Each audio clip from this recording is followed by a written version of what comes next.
ténèbres. Ta parole est vivante, lumière du monde. C'est Jésus lui-même, sans elle, tout n'est que ténèbres. Cette parole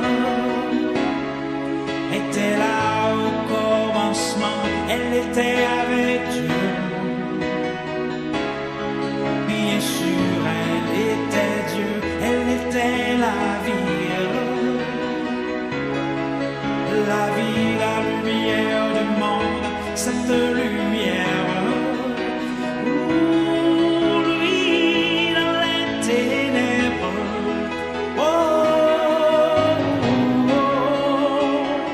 Ta parole est vivante, lumière du monde. C'est Jésus lui-même, sans elle, tout n'est que ténèbres. Ta parole est vivante, lumière du monde. C'est Jésus lui-même, sans elle. Et voilà, bonsoir chers fans de l'émission La Parole. Nous sommes très heureux encore ce soir de pouvoir être avec vous pour une nouvelle présentation de votre émission préférée La Parole. C'est votre servante, la sœur Dina Rémy Benoît, pour la présentation de l'émission. Et nous sommes aujourd'hui le jeudi 23 avril 2020. Et aujourd'hui, nous avons non pas la prédication, mais plutôt l'étude. Comme vous le savez déjà, la prédication, alors l'étude suit toujours le sujet de la prédication. C'est pour vous dire que ce soir, nous allons avoir un sujet assez important et assez intéressant. Et ce sujet n'est autre que la foi. Ce soir, nous allons parler de la foi. Et à travers ce sujet, nous allons développer ces différents points pour vous qui sont définition de la foi, comment peut-on obtenir la foi, les caractéristiques de la foi, objet de la foi, la nécessité de la foi, comment la foi se développe-t-elle, la bénédiction de la foi et en dernier lieu, 3 erreurs à éviter pour une efficacité de votre foi. Donc ce soir, c'est ce sujet-là que nous allons développer pour vous. Nous vous invitons à observer une courte pause et nous vous reviendrons après la pause.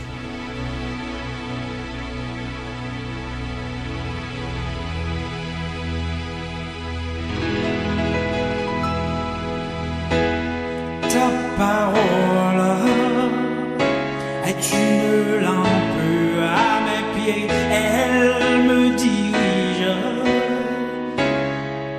toujours dans le droit chemin, mais c'est pourquoi. Nous vous avons déjà présenté le titre du sujet de ce soir et les différents points qui vont être traités dedans. Et avant de rentrer à fond dans le sujet, permettez-moi de lire pour vous l'Hébreu chapitre 11, les 6 premiers versets. Je lis pour vous le livre d'Hébreu, le chapitre 11, du verset 1er au verset 6. Or, la foi est une ferme assurance des choses qu'on espère et une démonstration de celles qu'on ne voit pas. Pour l'avoir possédé, les anciens ont obtenu un témoignage favorable. C'est par la foi que nous reconnaissons que le monde a été formé par la parole de Dieu, en sorte que ce qu'on voit n'a pas été fait de choses visibles. C'est par la foi qu'Abel offrit à Dieu un sacrifice plus excellent que celui de Caïn. C'est par elle qu'il fut déclaré juste, Dieu approuvant ses offrandes, et c'est par elle qu'il parle encore, quoique mort. C'est par la foi qu'Enoch fut enlevé pour qu'il ne vît point la mort et qu'il ne parut point parce que Dieu l'avait enlevé, car avant son enlèvement, il avait reçu le témoignage qu'il était agréable à Dieu. Or, sans la foi, il est impossible de lui être agréable, car il faut que celui qui s'approche de Dieu croit que Dieu existe et qu'il est le rémunérateur de ceux qui le cherchent. Parole du Seigneur. Comme nous venons de vous dire, le titre du sujet de ce soir, c'est la foi. Et à travers ce sujet, nous avons beaucoup à vous dire ce soir. Et nous vous avons déjà présenté le plan du sujet. Nous allons maintenant développer le plan ou bien les différents points de ce sujet. D'abord, voyons la définition de la foi. Nous vous apportons deux définitions de la foi, une définition étymologique du mot la foi et une définition biblique du mot la foi. Voyons la définition étymologique du mot la foi. Étymologiquement, le mot en foi vient du latin fides, et le grec litis, et ces deux termes-là veulent dire confiance. Maintenant, partons pour la définition biblique, et c'est la définition qui nous intéresse beaucoup plus. Et bibliquement, pour définir le mot foi, ou bien pour définir la foi, nous allons utiliser l'Hébreu chapitre 11, le verset 1er qui nous dit « La foi biblique est une ferme assurance des choses qu'on espère et une démonstration de celles qu'on ne voit pas. » Donc, par définition biblique, nous utilisons ce soir l'Hébreu chapitre 11, le verset 1er pour dire que la foi chrétienne, la foi biblique, c'est une ferme espérance des choses qu'on espère et c'est aussi une démonstration de celles qu'on ne voit pas. Essayons d'expliquer ce texte afin de mieux comprendre la définition que nous venons de vous donner pour la foi de manière biblique. Si je prends par exemple, si je vous dis par exemple, regardez cette plume qui est dans ma main ou bien qui est entre mes mains, je crois qu'elle est dans ma main. Vous allez certainement me rire en disant pourquoi elle dit qu'elle a la foi que cette plume est entre ses mains alors qu'elle n'a pas besoin de croire que cette plume est entre ses mains, puisque oui, la plume est entre ses mains. Est-ce que là, on peut parler de la foi? Prenons un autre exemple. Disons que si je vous dis maintenant que je crois qu'il y a beaucoup d'anges qui m'entourent, parce que Dieu me dit en Psaume 34, je crois, le verset 7, l'ange de l'Éternel campe autour de ceux qui le craignent et il les arrache au danger. Je ne vois pas d'ange. Je ne peux même pas voir les anges. D'ailleurs, je n'ai jamais vu d'ange. Mais je crois qu'il y a beaucoup d'anges autour de moi parce que tout simplement, je crois dans la parole de Dieu. Je crois tout simplement que Dieu me dit, il y a des anges autour de moi puisque je fais partie de ceux qui craignent l'Éternel. Là, on peut commencer à parler de la foi. Donc, si nous essayons d'apporter une définition plus claire pour vous de ce verset ou bien de cette définition que nous donne ce verset, je vous dirais que la foi est donc l'attitude de quelqu'un qui accepte. La foi est l'attitude de quelqu'un qui accepte pour vrai des réalités qui sont maintenant invisibles.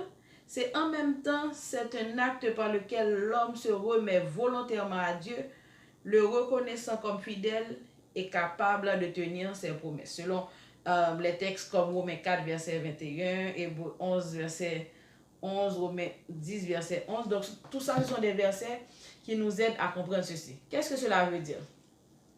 Par définition, la foi n'est autre que lorsque quelqu'un, par exemple un chrétien, croit fermement dans les promesses de Dieu, croit que Dieu est capable de tenir ses promesses, en dépit de tout, malgré tout, et c'est quand quelqu'un met sa confiance dans quelque chose. Par exemple, si je prie pour avoir un enfant, et que je mets ma foi, bien je mets ma foi là-dedans, ma foi peut être tellement grande, ma foi peut me faire même aller jusqu'à acheter des vêtements, acheter des choses pour le bébé, même quand tous les médecins me disent que je ne pourrai pas avoir de bébé. Puisque je crois en Dieu, je crois que Dieu me dit que je peux enfanter, puisque je crois que Dieu peut me donner un enfant, Dieu peut me faire avoir un enfant, ma foi me donne la liberté d'aller acheter des vêtements pour le bébé parce que certes, je n'ai pas encore de bébé entre mes mains, certes, je n'ai même pas encore de fœtus dans mon ventre, mais ma foi me dit que l'enfant est là. Voilà pourquoi je commence à acheter des vêtements, à acheter des choses pour le bébé. Ça, c'est de la foi. Maintenant, essayons de vous faire comprendre ça en créole, ou bien essayons d'expliquer ça en créole. Nous dit que la foi, c'est lorsque moi demande bon Dieu un bagay et que me getan quoi bagay là nan même sans que bagay là pas nan même. Est-ce que là?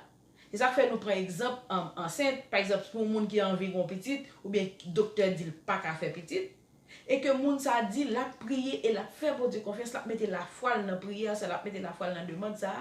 Eh bien par la foi qui ça moun nan fait malgré docteur pour déclarer l'enceinte, la aller dans store, l'acheter rat bébé, l'acheter berceau bébé, donc li fait chambre bébé parce que li getan ouais bébé en dans chambre. Ça c'est la foi.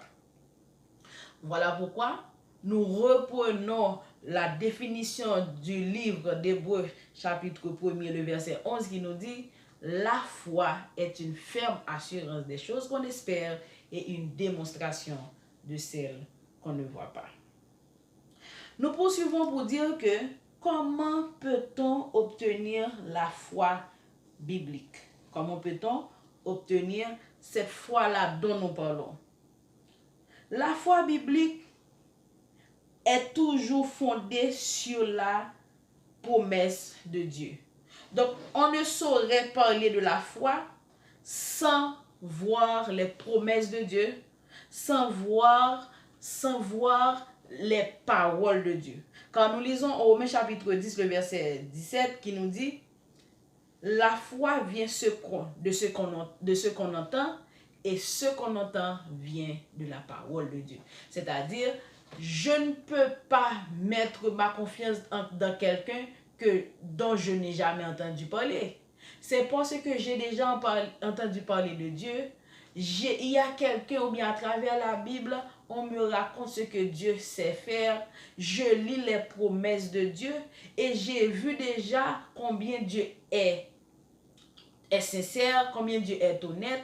Bon, je me dis, à travers cela, moi aussi, je peux mettre ma confiance en Dieu parce que ce Dieu-là dont on parle est un Dieu qui tient sa promesse. C'est-à-dire, la foi s'obtient, je dirais, la base de la foi, c'est la parole de Dieu, ce sont les promesses de Dieu. C'est-à-dire, on ne peut pas avoir de la foi sans connaître la parole de Dieu, sans connaître les promesses de Dieu, sans entendre parler de ce que Dieu est, de ce que Dieu peut faire et de ce que Dieu promet.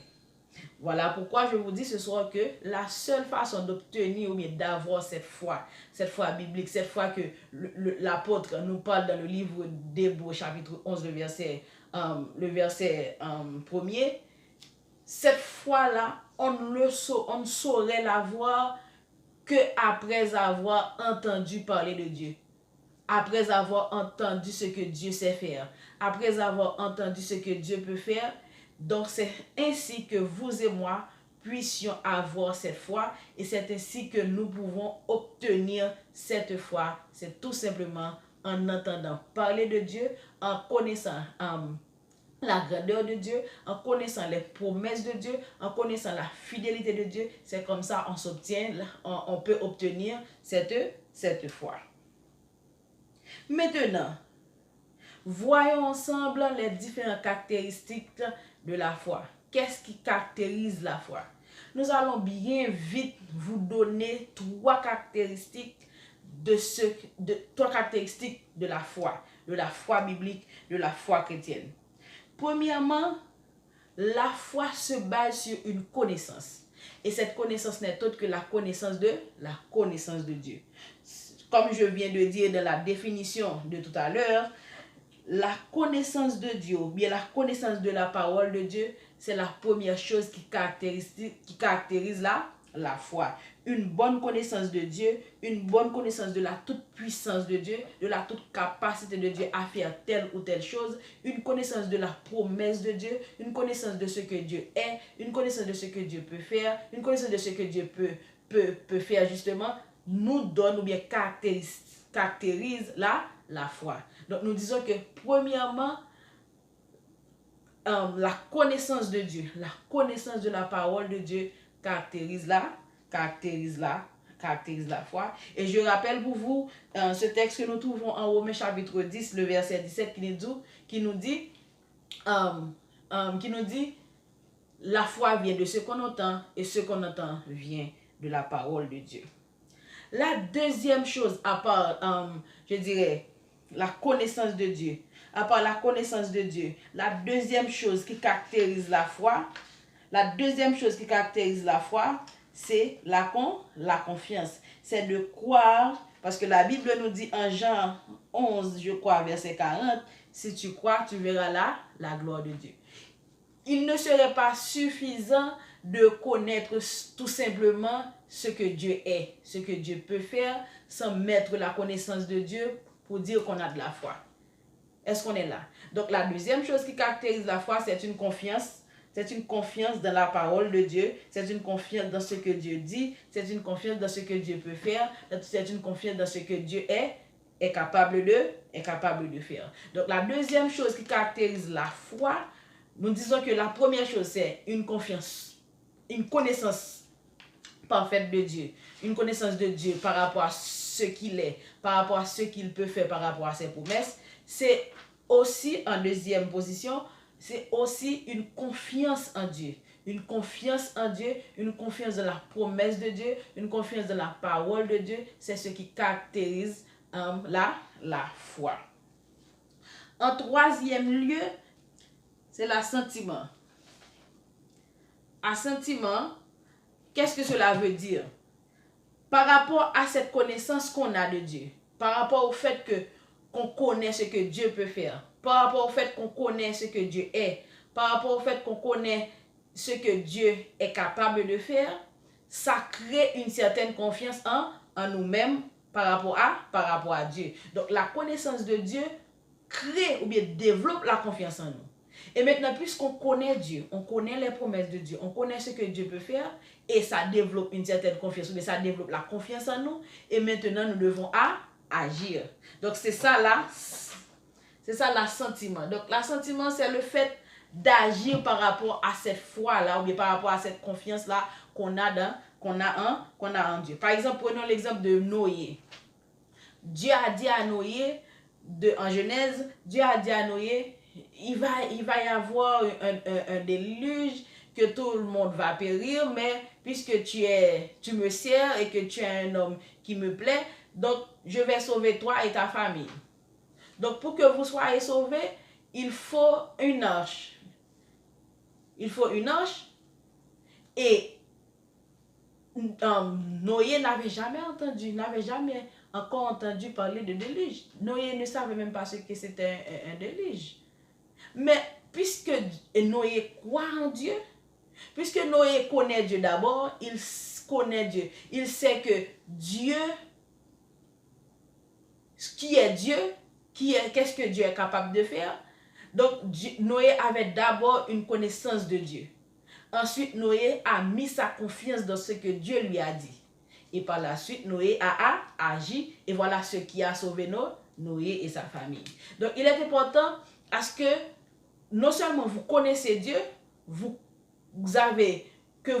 seulement vous connaissiez Dieu, que vous ayez une connaissance parfaite de Dieu, il faut aussi que vous ayez, après avoir eu cette connaissance de Dieu, il faut que vous ayez une confiance aveugle en Dieu, une confiance parfaite en Dieu. Et puisque vous connaissez Dieu, vous avez confiance à Dieu, vous allez agir. Voilà pourquoi ce soir je vous dis que ces trois choses-là caractérisent la foi, qui est la connaissance de Dieu, la connaissance de la parole de Dieu, la connaissance de la capacité de Dieu, mettre sa confiance en Dieu et agir. Nous poursuivons pour dire quel est donc l'objet de la foi. Quel est donc l'objet de la foi? On ne va pas plus loin pour vous dire que le contenu de la foi, ou bien l'objet de la foi n'est autre que Dieu. Dieu est l'objet de la foi. D'ailleurs, en 2 Timothée 12, la Bible nous dit que Dieu n'est pas un homme pour mentir. La Bible nous dit clairement que Dieu n'est pas un homme pour mentir. Et aussi la Bible nous dit que Dieu ne se répand jamais. Donc tout cela pour vous dire que puisque nous faisons confiance à un homme qui ne ment pas, qui tient toujours sa promesse, quand il dit oui, il le fait. Quand il dit non, il le fait. Donc nous avons raison de placer notre confiance en Dieu. Donc ce soir, c'est pour cela que je vous dis que l'objet de la foi, bien le contenu de la foi, c'est Dieu. Le contenu de la foi, c'est Dieu.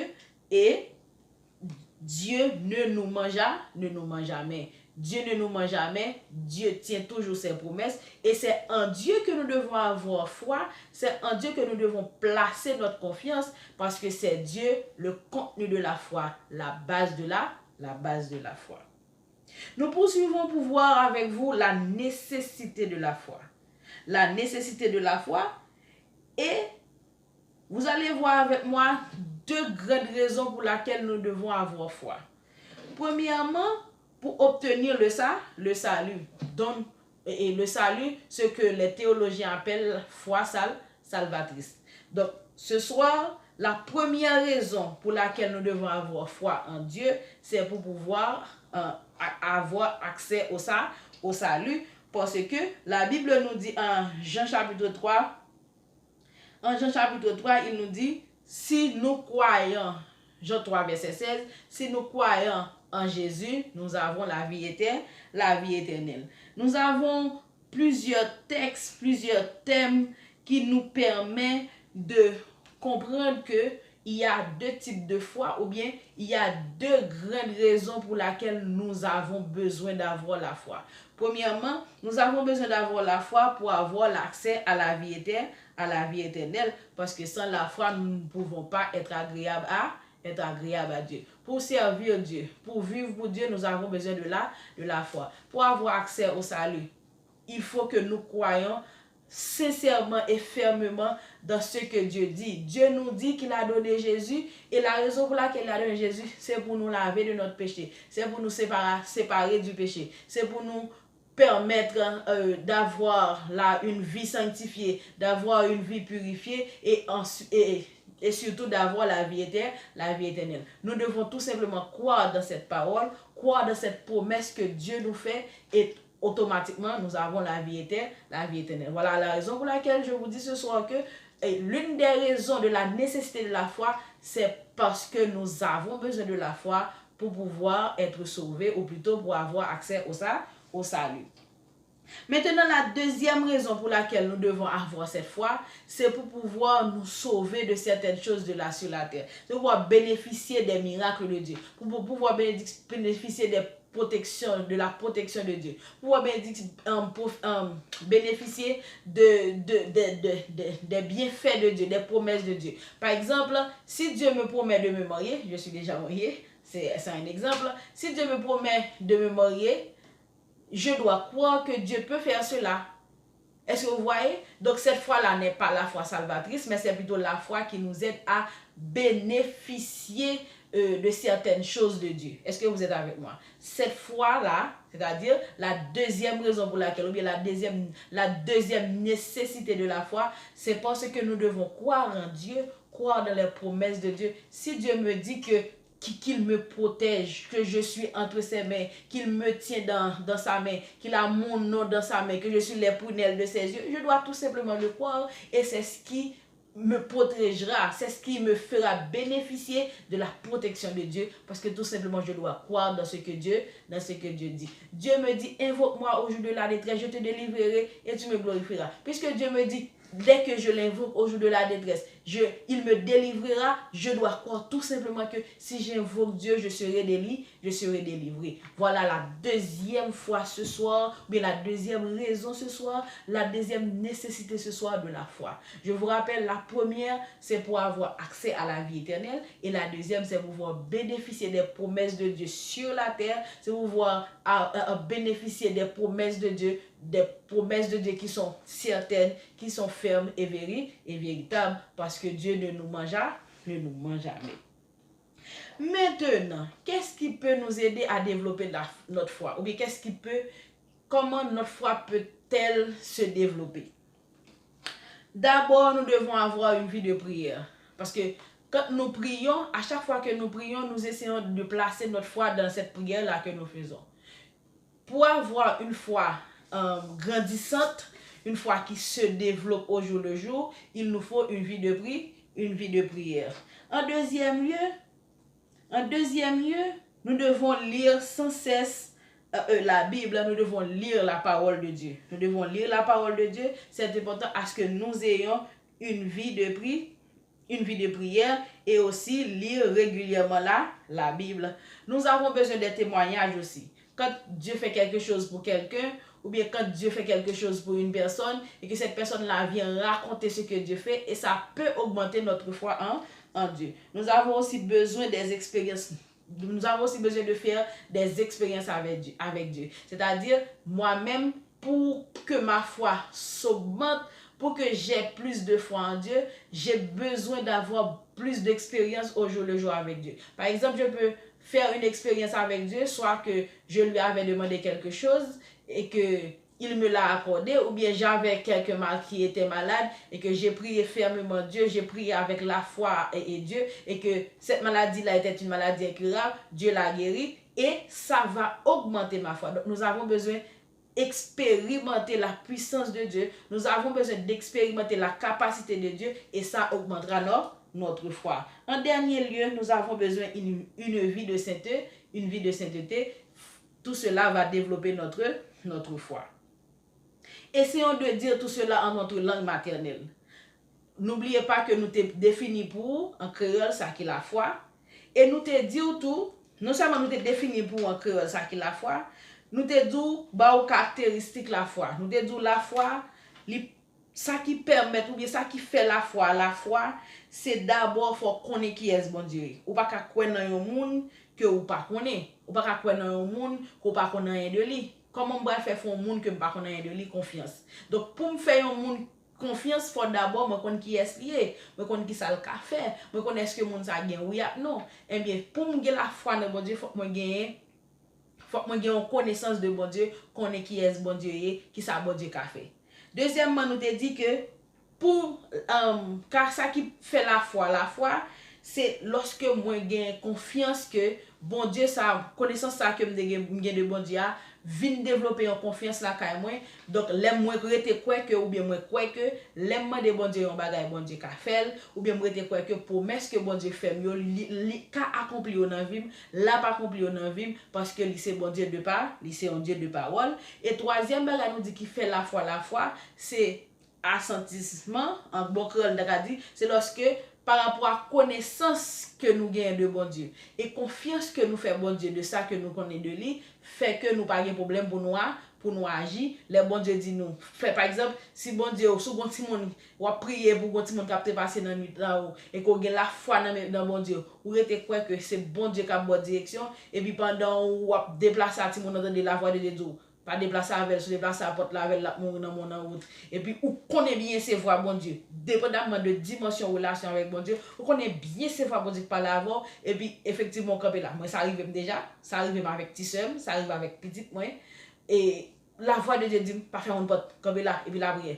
et puis effectivement me lever camper me commencer la prière me dit Seigneur lever camper pour moi bonne victoire lever camper pour moi bonne victoire donc à l'hôpital depuis sa solution pas solution l'hôpital depuis sa route là pas route l'hôpital c'est bon Dieu m'a servi c'est non bon Dieu me pas de problème à l'hôpital mais puisque bon Dieu m'a servi a dit me camper là par contre si ça capte petite non ça capte péter fiel petite moi pas n'importe là me camper droite me dit Seigneur dégage vous lever camper et effectivement me pas prendre 30 minutes pour petite moi tourner vivant ça c'est lorsque on connaît d'ailleurs c'est expérience que me fait bon Dieu déjà nous va voir ça vidéo c'est lorsque on connaît déjà qui ça bon Dieu qu'a fait et puisqu'on connaît déjà qui ça bon Dieu qu'a fait ou mettez confiance dans bon Dieu ça fait que ou plus facile pour les bon Dieu d'où l'autre demander bon Dieu stratégie bataille ou bien l'autre demander bon Dieu qui ça vous fait les bon Dieu d'où fait tel bagage les sont courir faire parce que on connaît bon Dieu ou connaît bon Dieu déjà.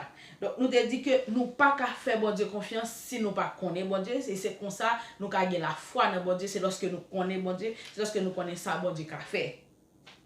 N'a poursuivre pour nous dire que la foi, qui ça développer la foi? Nous avons dit que ce qui développe la foi, ce qui permet à la foi de grandir, ça qui permet que la foi grandisse, c'est lorsque nous menons une vie de prière. C'est lorsque nous lisons régulièrement la Bible, nous toujours prenons temps pour nous lire la parole de Dieu. Pas oublier la définition de la foi, nous disons la foi sortit dans ça que nous tendez, et ça que nous tendez aller sortir dans la parole de Dieu. Donc, ce n'est pas n'importe bagaille qui a grandi foi nous dans bon Dieu pour yo parole grandi foi nous dans bon Dieu, faut que parole ça sorti dans faut que parole ça sorti dans la Bible qui c'est parole bon, qui c'est parole bon Dieu. Donc c'est ça que fait puisque la Bible c'est parole bon Dieu et c'est la promesse bon Dieu chita, moi avant bien vous et moi nous devons lire la Bible, nous devons étudier la Bible pour un développement parfait de notre foi. Les témoignages, nous disons témoignages permettent que foi nous grandit. Les nous donnons mon serviteur à raconter ça, bon Dieu fait pour lui, qui paraît ton bagage qui était presque impossible, ça a aidé que nous-mêmes personnellement nous faisons, bon Dieu, plus confiance. Nous avons aussi dit que nos expériences à Dieu, lorsque nous avons fait des expériences à Dieu, ils permettent que foi nous grandit, ils permettent que nous connaissions bon Dieu plus. Par exemple, expérience que je raconte que je fais bon Dieu avec petit moi, que je fais avec somme tout, ça permet que moi vienne connaître qui est bon Dieu, moi vienne avoir plus capacité dans bon Dieu, moi vienne avoir plus foi dans bon Dieu, moi connais que bon Dieu pas quitter petit moi trépasser sans que c'est pas leur approuvé, mais c'est pas volontaire. Donc ça fait que me fait bon Dieu plus confiance. Donc nos expériences à Dieu nous aident à notre foi de grandir beaucoup plus. Donc les différentes choses qui développent notre foi, c'est une vie de prière, une lecture régulière de la parole de Dieu qui va nous donner une connaissance parfaite de Dieu ou bien qui va augmenter notre connaissance de Dieu, des témoignages vivants de nos expériences avec Dieu et en dernier lieu, une vie de sanctification, une vie de sainteté, Et voilà, c'est ici que nous mettons fin à l'émission de ce soir.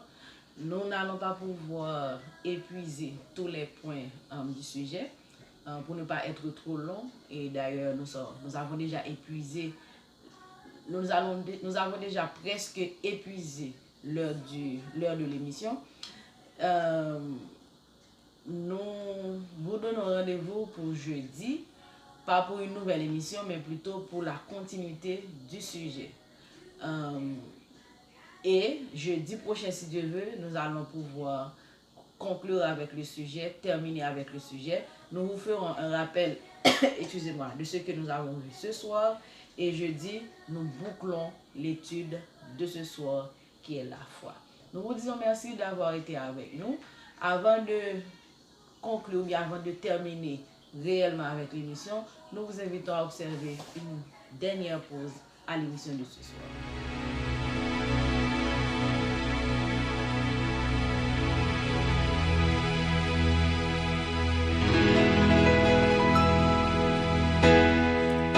Parole est une lampe à mes pieds, elle me dirige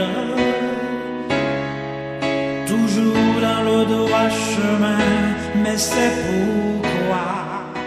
Nous voilà de retour pour conclure ou bien pour terminer avec l'émission de ce soir. Nous vous disons merci d'avoir été des nôtres, merci de nous avoir suivis, merci d'avoir été avec nous. Avant de partir, comme toujours, nous allons fermer nos yeux, nous allons invoquer la présence de Dieu, nous allons prier, nous allons demander à Dieu de permettre à ce que nous avons appris ce soir reste dans notre cœur, comme dit le psalmiste David, afin que nous ne péchions pas contre Dieu. Jéhovah Dieu, nous te disons merci, merci d'avoir été avec nous tout au long de cette belle étude, Seigneur, sur la foi. Une étude extrêmement importante pour nous, une étude, Seigneur Dieu, qui nous permet de comprendre, Seigneur Dieu, ce qu'est la foi. C'est vrai que, Seigneur, nous n'avons pas eu le temps de conclure ou bien de terminer avec l'étude, mais nous savons que la partie que nous avons déjà vue, les points que nous avons déjà épuisés, Seigneur Dieu, vont nous aider à grandir tout au long de cette semaine, vont nous aider à grandir, vont nous aider à te connaître mieux et à te servir mieux. Seigneur, nous te remettons cette nuit, nous te demandons de nous garder, de nous protéger, de nous sécuriser, d'être avec nous, de nous bénir, Seigneur. Nous te demandons, Père, de nous combler de ta grâce, de nous combler de ta bénédiction. de façon à ce que notre foi soit grande, de façon à ce que notre foi grandisse, de permettre à ce que notre foi se développe, Seigneur. Et comme ça, Seigneur, nous ayons, Père, une bonne relation avec toi, puisque ta parole nous dit, sans la foi, nous ne pouvons pas être agréables. Père, nous te remettons encore une fois chacun qui nous regarde ce soir. Bénis chaque personne, Seigneur Dieu, qui nous regarde. Bénis chaque servant, chaque serviteur, et même ceux-là, Seigneur Dieu, qui ne t'acceptent pas encore. Nous te demandons de les bénir. Père, nous te demandons tout cela, non pas parce que nous le méritons, mais nous te les demandons, excusez-moi, au nom de ton Fils Jésus-Christ. Amen. Nous sommes à la fin de l'émission. Il ne nous reste qu'à vous dire merci encore une fois, qu'à vous souhaiter une excellente nuit, un excellent week-end déjà sous la protection divine. Nous vous donnons rendez-vous pour dimanche pour une nouvelle prédication, une nouvelle émission. À travers cette nouvelle émission sera la prédication. Maintenant pour l'étude, pour le reste de l'étude, ce sera pour jeudi prochain.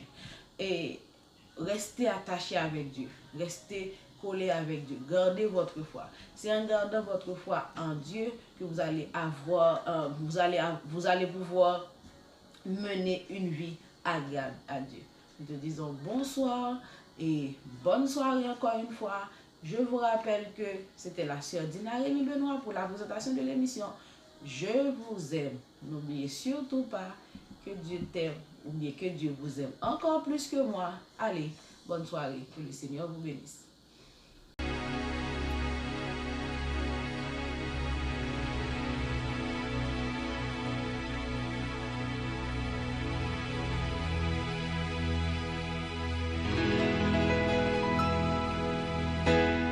Ta parole est une lampe à mes pieds, elle me dirige